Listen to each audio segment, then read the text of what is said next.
ఇంటి నిర్మాణం చేయకముందు వాస్తు సరైన తెలిసిన వ్యక్తిని సంప్రదించండి, తప్పలేదు.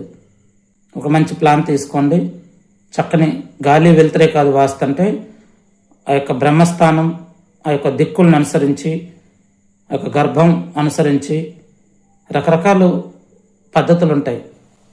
స్థాపత్య వేదమని, విశ్వకర్మ వాస్తు శాస్త్రమని రకరకాల పద్ధతుల్లో నేర్చుకున్నటువంటి వాస్తు పండితులు వాళ్ళకి నేర్చుకున్నటువంటి విధానాన్ని బట్టి ఆ యొక్క గణితం అనేది చేస్తారు. మన తెలుగు రాష్ట్రాల్లో ఎక్కువగా ఉండేది ఒక గణితం ఉంది.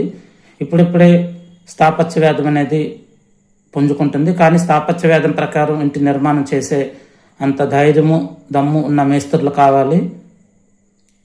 మేస్త్రులు కట్టడం సరికాదు, ఆ ఇంటి ఓనర్స్ కూడా వాళ్ళకి తగ్గట్టు పేమెంట్ అనేది చేయగలగాలి. అప్పుడే మీరు అనుకున్నటువంటి వాస్తు ధర్మం యొక్క ఇంటి నిర్మాణం జరుగుతుంది. అయితే నన్ను సంప్రదించండి. నేను మీ ఊరు రాలేకపోవచ్చు, మీరు నా దగ్గరకు రాలేకపోవచ్చు. ఇప్పుడంతా మనకి ఆన్లైన్ సర్వీసులు ఉన్నాయి కాబట్టి మీ జాతక పరిశీలన కోసం, అలాగే జన్మ నక్షత్రానికి సరిపడే విధంగా ఆయాది గణితంతో మంచి ఇంటి ప్లాన్స్ రూపొందిస్తాము.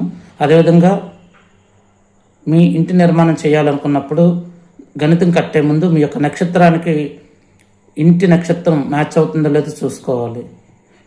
కాబట్టి ఎవరైనా సరే ఇంటి నిర్మాణం చేసే ముందు ఒక మంచి గణితం కావాలన్నా, అలాగే మంచి ఇంటి ప్లాన్ కావాలన్నా మీ యొక్క జాతకం ప్రస్తుతం ఆ సమయంలో, అంటే మీరు ఇంటి నిర్మాణం చేయాలనుకుంటున్నారు, లేదా ఒక ఇల్లు కొనాలనుకుంటున్నారు, లేదా ఒక స్థలం కొనాలనుకుంటున్నారు, మీకు ఆ సమయంలో మీకున్నటువంటి గ్రహస్థితి ఏంటి, చెడు గ్రహాలు ఉన్నాయా, మంచి గ్రహాలు ఉన్నాయా, ఒకవేళ చెడు గ్రహ పరిస్థితి, ఒకవేళ చెడు గ్రహస్థితి నడుస్తూ ఉంటే కనుక దానికి నివారణ, ఒక రెమెడీ.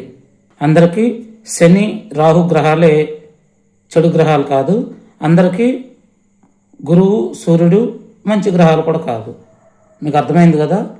గ్రహాలు అనేవి 9, వాటి శనిపాలిత గ్రహాలు ఉంటాయి, గురుపాలిత గ్రహాలు ఉంటాయి. వాటిని అనుసరించి వాటికున్నటువంటి లక్ష్యాల మీద, వాటికున్నటువంటి లక్షణాల మీద అవి పనిచేస్తూ ఉంటాయి. జాతకంలో తెలుసుకోవాలి, చెడు గ్రహం ఉందా.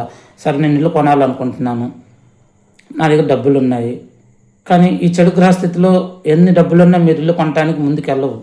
ఎందుకంటే అక్కడ గ్రహస్థితికి మొదట మనం ఒక నివారణ అనేది చేసుకోవాలి, ఒక రెమెడీ చేసుకోవాలి, ఒక పరిహారం చేసుకుంటే మీ దగ్గర డబ్బులు ఉన్నాయి, ఒక మంచి ఇల్లు కొనాలనుకుంటున్నారు, ప్రస్తుతం మీ గ్రహస్థితి శని మహర్దశ నడుస్తుంది, లేదా ఏలినాటి శని నడుస్తుంది.